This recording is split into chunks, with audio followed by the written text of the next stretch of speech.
1975 সালের 3রা নভেম্বর আওয়ামী লীগ নেতা রাশেদ মোশাররফের ভাই খালেদ মোশাররফ বাংলাদেশে এত অভ্যুত্থান করেছিল যে ব্যর্থ অভ্যুত্থানের মধ্য দিয়ে তিনি চেয়েছিলেন বাংলাদেশকে ভারতের হাতে তুলে দিতে, যে কারণে বাংলাদেশের সেনাবাহিনী যেহেতু শহীদ রাষ্ট্রপতি জিয়াউর রহমানকে ভালোবাসতেন তাকে গৃহবন্দী করা হয়েছিল। এই খালেদ মোশাররফ বাংলাদেশের মুক্তিযোদ্ধাদের শিবির যেভাবে সেনাবাহিনীকে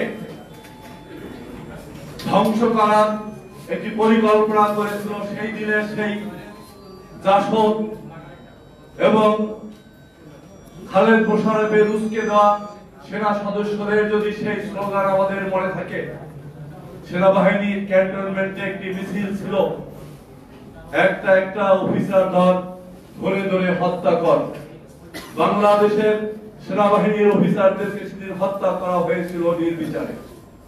তারই ফলস্বরূপ যখন সিপাহীরা দেখলো বাংলাদেশের স্বাধীনতা বিপন্ন হচ্ছে, তখন তারা ঐক্যবদ্ধ হয়ে বন্দী দশা থেকে শহীদ রাষ্ট্রপতি জিয়াউর রহমানকে বের করে নিয়ে এসেছিল এবং তারপরেই বাংলাদেশের স্বাধীনতা সার্বভৌমত্ব রক্ষা হয়েছিল।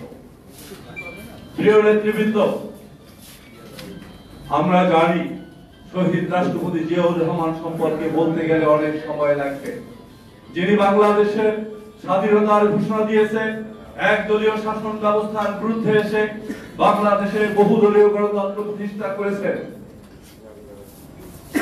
জাতীয় আন্তর্জাতিক ষড়যন্ত্রের মধ্যে দিয়ে জিয়াউর রহমানকে হত্যা করার পরে আবার যে স্বৈরাচার চেপে বসেছিল, সেই স্বৈরাচারের পক্ষে ছিল আজকের ফ্যাসিস্ট শেখ হাসিনা এবং সেই স্বৈরাচারের পক্ষে ছিল বাংলাদেশের জামাত ইসলাম।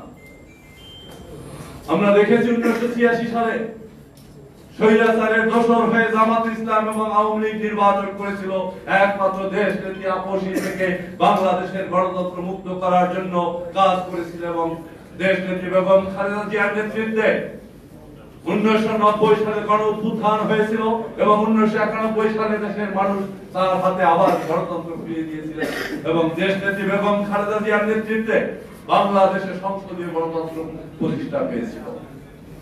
প্রিয় বন্ধুরা, তারপরেও জাতীয় আন্তর্জাতিক ষড়যন্ত্রের মধ্য দিয়ে 2008 সালের 1/11 আমরা দেখেছি, গত 17 বছরের ফ্যাসিস্টদের উচ্ছ্বাস আমরা দেখেছি কিভাবে বাংলাদেশের স্বাধীনতা বিপন্ন করা যায় তার জন্য যে কাজ করেছে, কিভাবে আমাদের মিডিয়াকে মেরুদণ্ড ভেঙে দিয়ে আমাদের সীমান্ত এলাকা অরক্ষিত করেছে, আমরা তা দেখেছি।